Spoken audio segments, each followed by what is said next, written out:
Hello, I'm Dr. Stuart Nettleton from Atura. And I'm Dr. David Boyle, also from Atura, and our talk is basically considering the movement from classical to quantum subjective logic.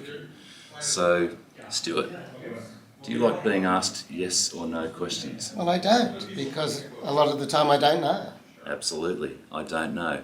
And so, in fact, about 250 years ago, Pierre-Simon Laplace had the same thought.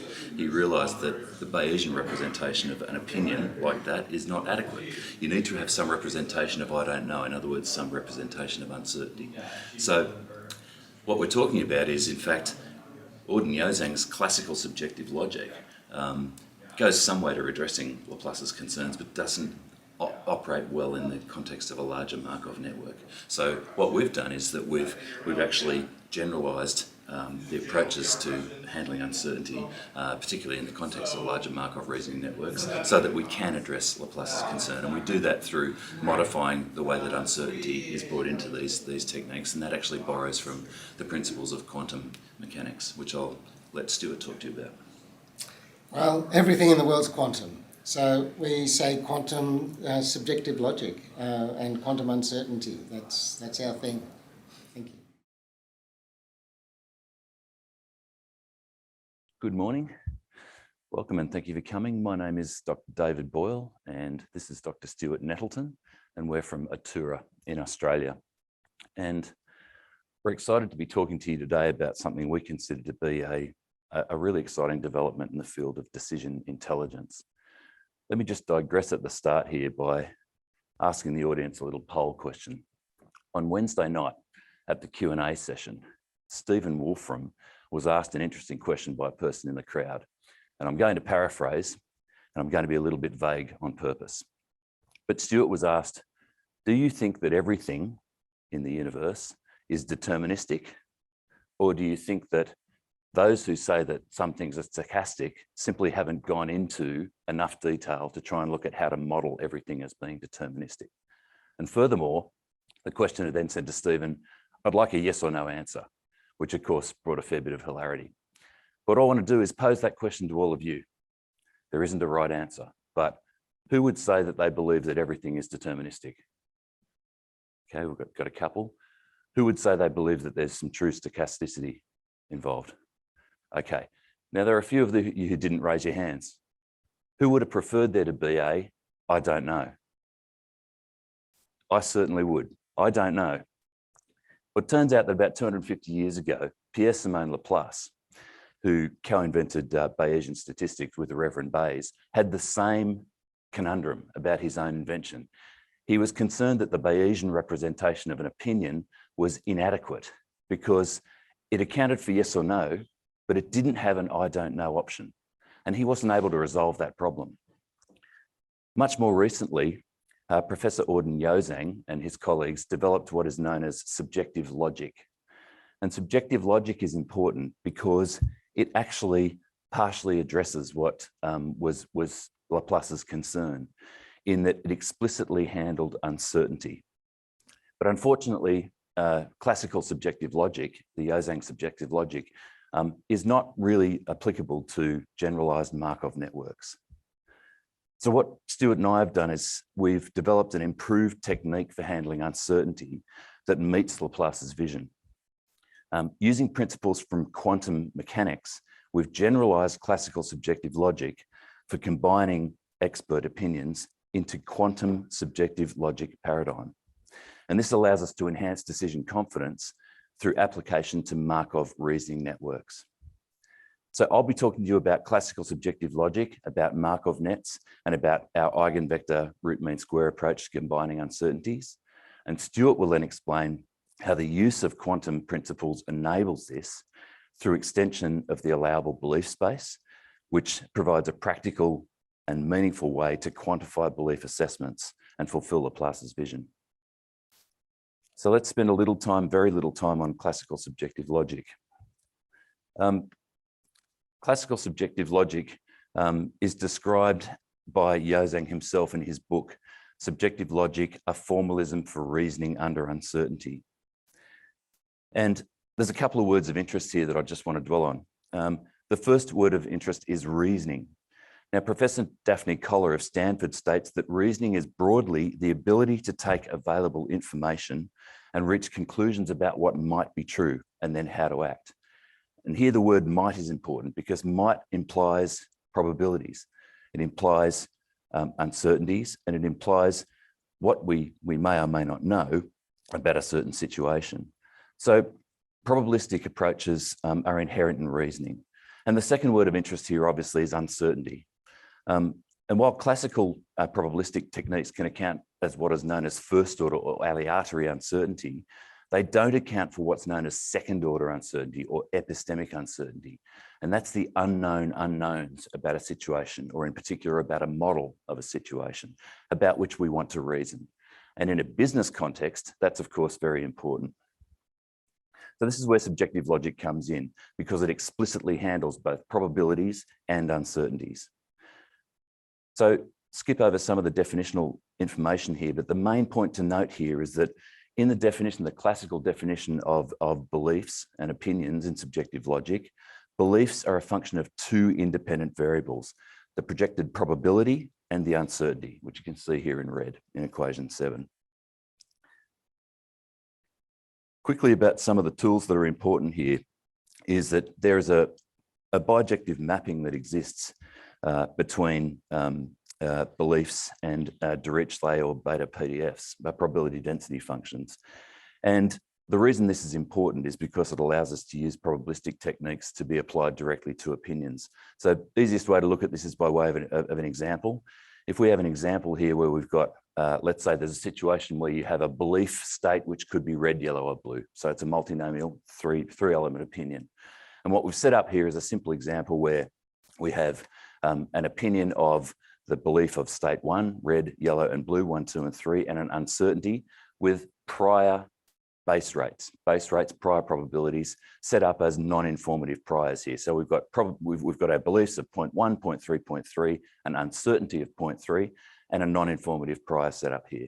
And if we look at the resultant Dirichlet distribution, it turns out that if I rotate this around and look at the marginal distributions, those marginal distributions, which I've split out down below here and shown the mean of, those means actually directly give you the projected probability from the classical subjective logic equations.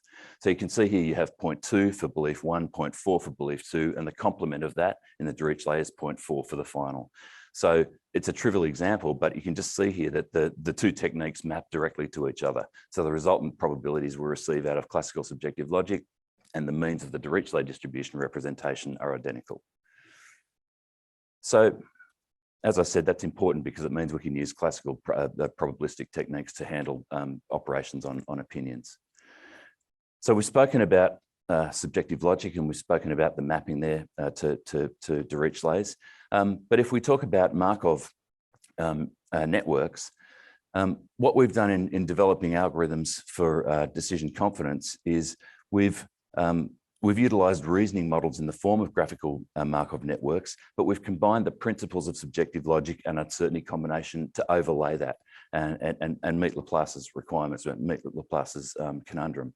And so Markov networks, very briefly, represent a joint probability distribution over multiple variables, where the nodes themselves represent the probabilities and the variables, and the nodes represent the variables themselves, and the edges represent the notion of some sort of probabilistic interaction between those nodes.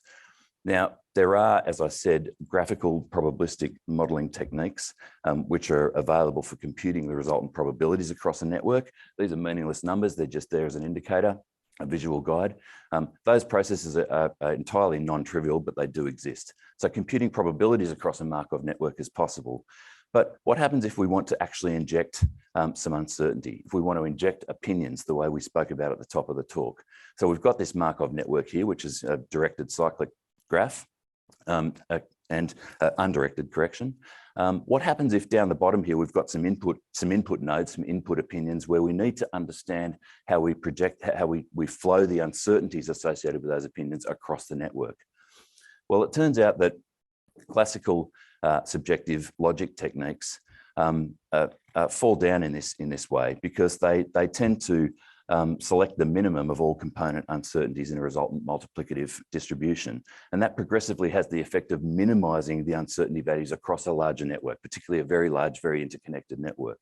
And it also has the undesirable effect of reducing all of the resultant base rates across the network and wildly varying those. When in fact, if you started with a non-informative network, you really want to maintain that non-informative base rate across the network. Classical subjective logic, due to its constraints of requiring beliefs to never be negative, ends up manipulating those base rates in a way which is not really consistent and not desirable. So what we've done is we've applied what we call the Eigenvector RMS uncertainty approach, and that measures the transitive influence of uncertainty at vertices expressed as a weighted sum of the uncertainties of its neighbours. This is analogous to eigenvector centrality, which measures the influence of a node in a network and is used by algorithms like Google PageRank. So that meets the two criteria that should be satisfied for a consistent approach, namely that we're keeping the base rates consistent throughout a non-informative network, and we're supporting the assumption that the uncertainty is independent of the probability, as we mentioned at the top of the talk. Now, this is just one of many potential approaches. There could be other approaches to combining uncertainty, but this is an approach that we've developed and that we favour because of those two reasons. So let's have a look at a couple of examples. This is a trivial example just to show you the relationship between the classic eigenvector approach. If we simply have a parent node here, which has 4 child nodes with associated uncertainties, and we want to combine those at the top to understand, you can do it 2 ways. Here, because it's trivial, you can directly apply a root mean square calculation to come up with a result, and that you can see that's about 0.463. But if you take the adjacency matrix of this graph and you multiply that by the vector of uncertainties that constitute the neighbours of the node you're interested in, it ends up being a classical eigenvector equation, and you can resolve that eigenvector to produce the same result.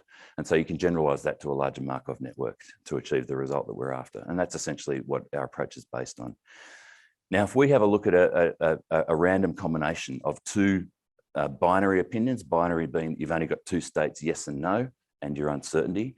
If we combine those 2 binary opinions and we do a random probability, a random combination of those 2. So we're randomly varying probability 1 and 2 in these 2 beliefs, but we're keeping the base rate as a non-informative base rate of 0.5. You can see here that, in fact, across this simulation, our RMS approach falls nicely in between the 2 classical subjective logic approaches of the multiplicative merging of uncertainty, the minimum and the maximum. And that's really as you would expect. So no problems there. But if we start to then vary the base rates that are occurring, you can see down here that there are areas, the green areas, where classical falls down. It's not able to produce or compute a result because of its constraints, particularly that belief can't be negative. Whereas our RMS approach, our Eigenvector RMS approach for uncertainty combinations is able to compute the result. And so that's very important for us. So there are issues, particularly when you're requiring combinations of opinions that have very differing uncertainties, where classical subjective logic combination techniques do fall over. And there are lots of reasons that we've got problems with the classical approach, and I'll let you read all of those at your leisure. But the main point to note here is that, as I've highlighted in yellow, there are regions in the belief space where the classical is not able to produce a result. And those regions correspond to where the belief goes, because the constraint is that the belief can't go negative. So in a final example here, just to highlight this more, if we combine 2 binary opinions once again, and we actually we look at the varying uncertainties, what we've done here is, I mentioned the fact that classical requires manipulations of the base rates across when you do this. And this occurs in particular when you get the combination of 2 opinions with vastly varying uncertainties. What we've done here is we've taken an approach where we use the classical technique, but we take a minimization which tries to minimize the difference between the a priori non-informative base rates and the manipulations that are required by the classical technique to produce a result. And so what you can see here is that in the situation where the uncertainties of our 2 input opinions are identical, we get no difference between the classical and our eigenvector approach. But as we start to vary the differences between the uncertainties of these 2 opinions, we start to see some interesting behavior. where the two approaches start to diverge. And in fact, we're here at 0.2 and 0.5. You can start to see some strange behaviour starting to creep in from the blue, which is the classical but minimised approach for base rate variation. Where we get to this extreme case down here, where our two input combination opinions have uncertainties of 10% and 90%. And in fact, you'll note that not only is there a very strange shape that is produced by the classical approach, but it can only produce the result across a very small region of the resultant belief space. Whereas if we look at the Eigenvector RMS combination approach, you can see that in fact, we can produce a result across the entire belief space, with the very important note that we do allow beliefs to go slightly negative in part of the space here. So this allows the calculation of both probabilities and uncertainties across a Markov network, and it fulfills Laplace's vision of including both probabilities and the I don't know, the uncertainty. And that's the important point we want to make here. So we've seen that using Eigenvector RMS uncertainty allows beliefs to move into that slightly negative space, and we've seen how it removes those constraints on classical subjective logic and allows that paradigm to be utilised in large Markov reasoning networks. And that's what we've been using with our clients to great success. I'll hand over to my colleague Stuart because he can explain to you how the use of quantum methodologies actually facilitates this. The resultant quantum subjectivity has been implemented by us and is being taken forward with our clients to improve their decision confidence. Stuart. Thank you, Dave, for finishing within your allotted time. Okay. In quantum beliefs, as Dave said, you can have a negative belief. Paul Dirac said, well, of course you can have negative beliefs. Take money, for example. You can have money, $100, or you can have no money, $0, but you can have negative money as well. You can have negative $100, which is a loan, and that's like a negative yes state. Now there's, Dave's painted two views of uncertainty. Dave at the start said there's epistemic uncertainty, which is the fact that we don't have full knowledge of the world and our models might be wrong. And as Joshua Box said, all models are wrong, but some are useful.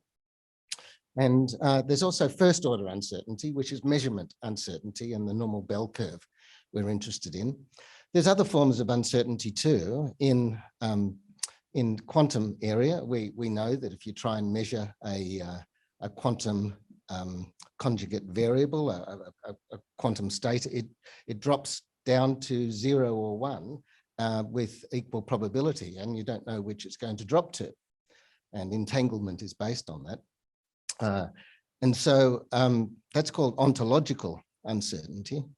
And there was a great battle, of course, which hasn't been resolved between, on the one hand, Einstein and Schrödinger, who said that the only uncertainty is epistemic uncertainty, and between Heisenberg and Bell, who said that ontological uncertainty exists as well.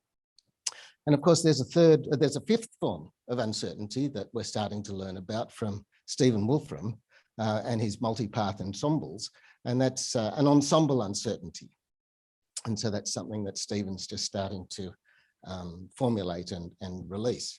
So, there's quite a few bits of uncertainty.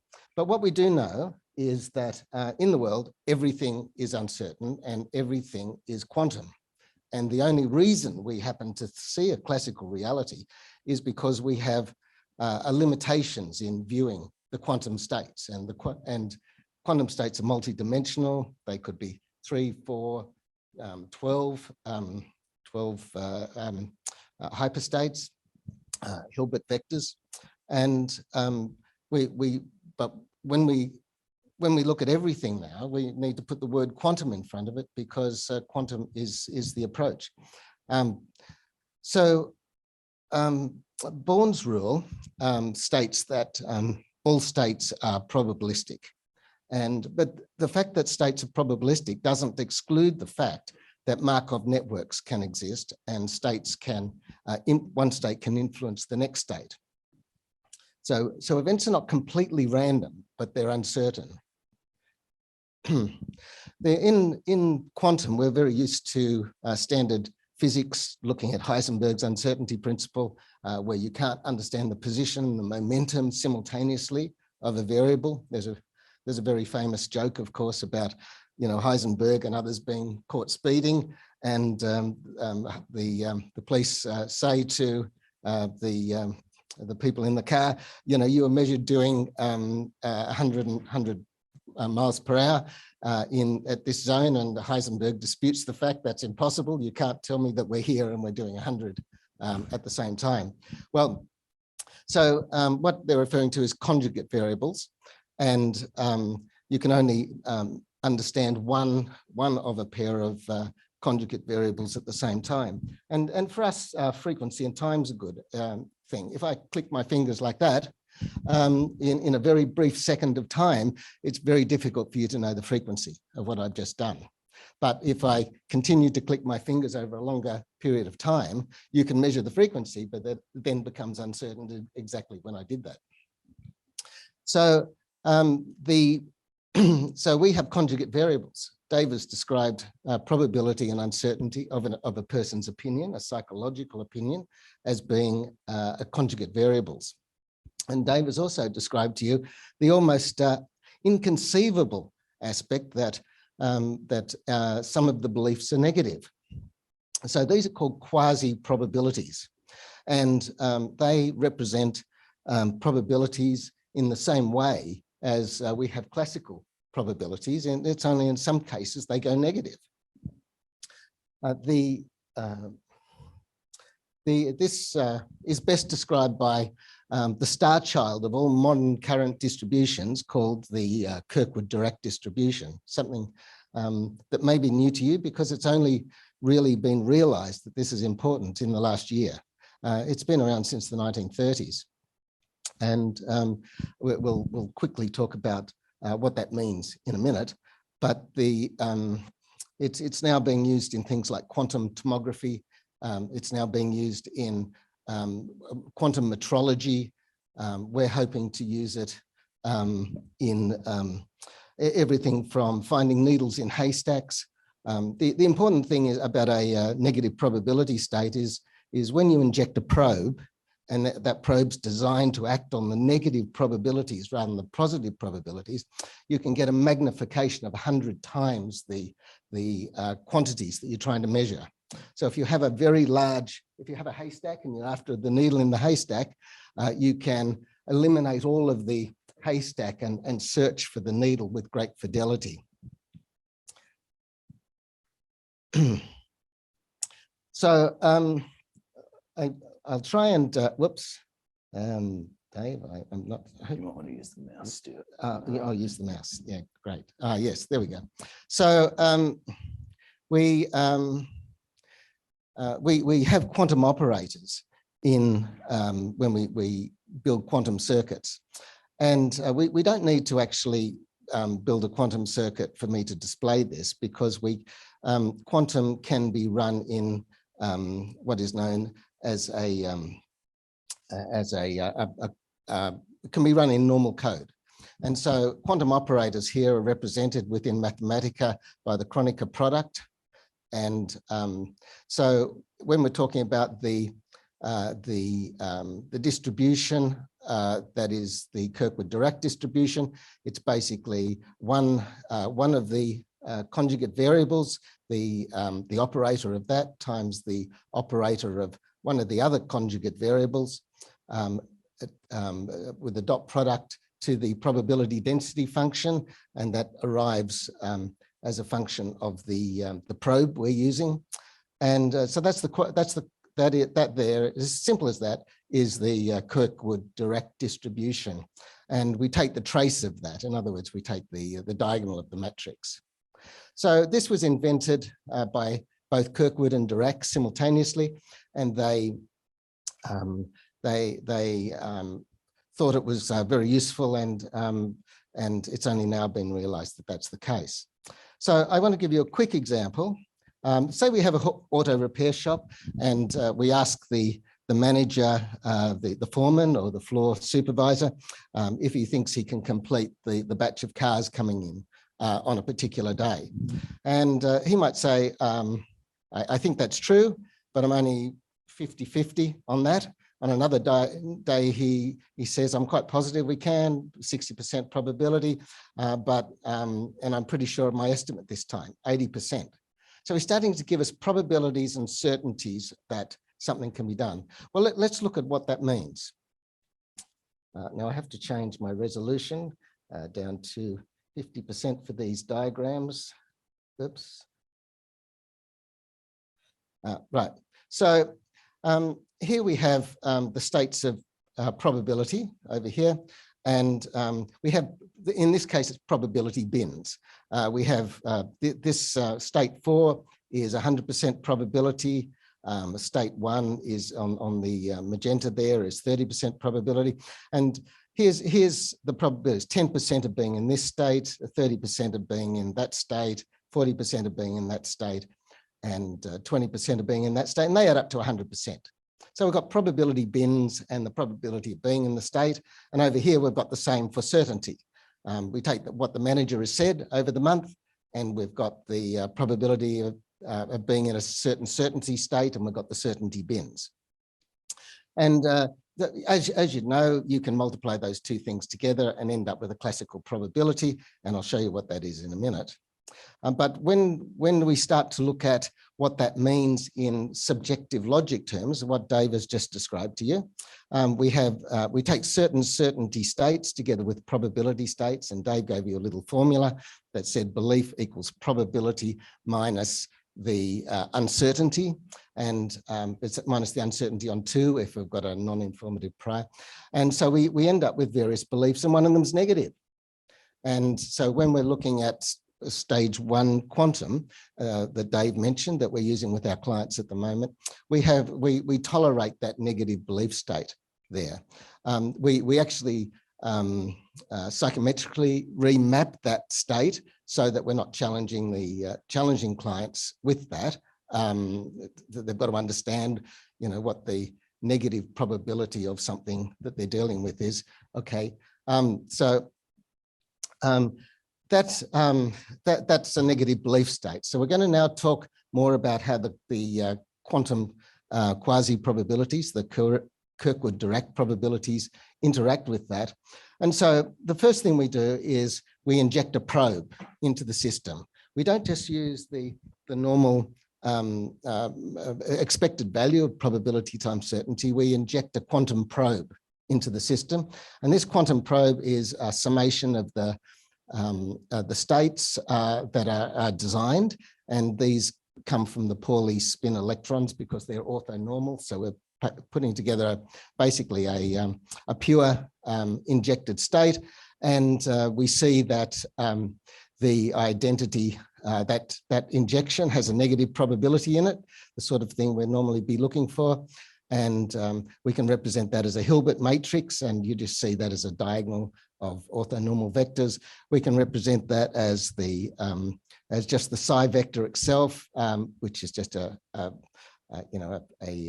4x1 vector. And so then we can look at the A matrix and the certainty, the probability and the certainty matrix, which here are known as the A and the F matrices. We put those in the Pauli matrix, Pauli spin electron form, and we use that only to give orthonormal.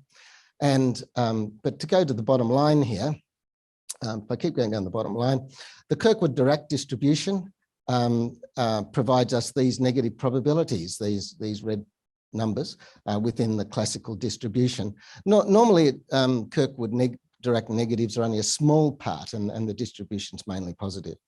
And so the bottom line is that classical probability is a 0.7 probability with a 0.47 expected uncertainty. That was from the bins times the probability of the bins that we saw at the start, gives a belief of 0.435 there. And if we take quantum quasi-probabilities that we've got by injecting our probe into the system, we get a belief of 0.4. So there's about a 10% difference. And so there we have a 3D plot of the difference. And here we have, if we start with the quantum, the classical would suggest we have an increased probability. And that's something very bad for our clients, to have a suggested increased probability above what they think. Our clients are in the defence area, and decreased classical certainty. That's conservative, you might say, but the offsetting is that we've got a 10% increase in our probability, in our belief space. And that's a significantly adverse negative for classical probability to be delivering something that's increased. So we're proceeding to implement stage 2 of quantum, which is Kirkwood-Dirac distributions in our belief space. And then we will migrate as quickly as we can across the hybrid area, where we're calculating those on normal computers, into calculating those Kirkwood-Diracs in a quantum circuit and putting that out to IBM or one of the quantum machines for processing.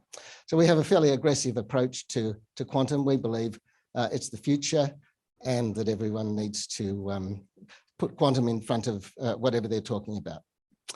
So thank you. That's our talk. We just have 1 minute for questions. Is anyone interested? Yes. If we did a Monte Carlo of probability and certainty of people's opinions, yes, indeed, we often get the states where someone will say, I have 0% probability of achieving that, and I'm 100% certain. Now, what that means is a negative belief of 100%. And we have those situations with our clients that I'm absolutely sure I can't do it. So that's one difficult part of logic. Another is what we affectionately know as the Grad's corner. What's that one, Dave? That's basically it. So it's where you've got, so there's a couple of corners where you have a 0% likelihood and a 0% certainty, and a 0% likelihood and 100% certainty of that. And our learnings are that the latter is actually a worst case, because if you're absolutely certain that you can't do something, then that's a problem. Whereas if you're not certain and that you can't do it, you're totally uncertain of it, well, what does that really mean? And that's the corner that Stuart's actually referring to there. But the Monte Carlo is an interesting question, because if you stay purely classical, of course, you're just dealing with the probabilities. But a question for us moving forward would be, how would we modify a technique that is almost a quasi Monte Carlo technique that merges what we're doing here? And I think that could possibly be doable, because we'd be able to use the techniques we've used here and apply the Monte Carlo multiple, if you know what I'm saying. Well, our system is fully Bayesian in the sense that we are combining up to 1,000 opinions through Markov networks, which are Bayesian networks, but undirected Bayesian networks.